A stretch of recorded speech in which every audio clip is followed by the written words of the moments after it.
ବାପା ଗୋଟେ ଗାଟେ କିଣିବି ବୟସ ହେଲାଣି ତ। ମୁଁ ଗାଟେ କିଣିବି ତମ ଦୋକାନ ମାଗିଛି ବାପାକୁ ଏମିତି କହିବୁ? ଆଉ କେମିତି କହିବି ତାହେଲେ ଭଲଟାକୁ ମୁଁ ମାରିଦଉଛି। ସଡୁ ସଡୁ କିଆ ମନ ବି ଧରି ବସିଛ।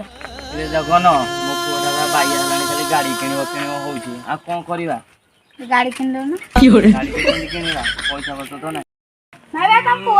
ବାପା ଲୋ ଆଜି ଜଣୁଛି ରାଗର ଚିଟାଲୋ ଆଉ ଏଇ ସାଇକେଲ ଚଲେଇ ବାପା ଆର ସାଇ ଜଗନ ଗୋଟେ ଗାଡିଟେ କିଣିଲାଣି ମୋ ପାଇଁ କିଛି କିଣୁନ ବାପା। ଆରେ ବାପା କାହିଁ ଲଙ୍ଗଳା ହଉଛୁ? ଏଇ ଦେଖେ ତ ଗାଡି।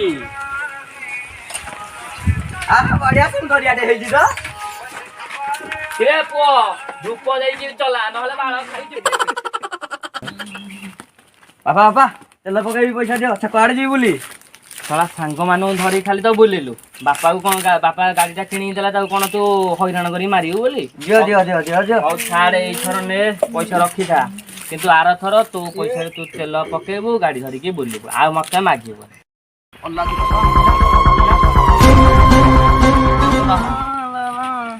ବାପା ତେଲ ସରିଗଲା ତେଲ ପକେଇବି ଦିଅ। କିରେ ପୁଅ ତତେ କଣ ଦେଖା ଯାଉନି ଏଠି ମୁଁ କଣ କରୁଛି? ତୋର କାହିଁ ହାତ ଦଉନୁ ଏଠି କାମ କରିବାରେ? ଖାଲି ଯେତେବେଳେ ଧରିକି ଆକୁ ବୁଲିଲୁ ୟାର ତ କିଛି କାମ ଧନ୍ଦା ନାହିଁ। କରିକି ମାରିବ ନା କଣ? କିଛି ଏଥର ପଇସା ଦେବିନି ଯାଅ ତମେ ଏଠି। ତମେ କିଛି ବୁନୁ କହିବନି ହେଲା। ଆରେ ସଡୁ ତମେ ପରା ଗାଡି କିଣିଛ।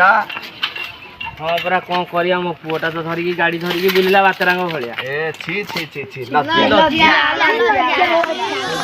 କି ଭଳିଆ ପୁଅ ଜନ୍ମ କଲେ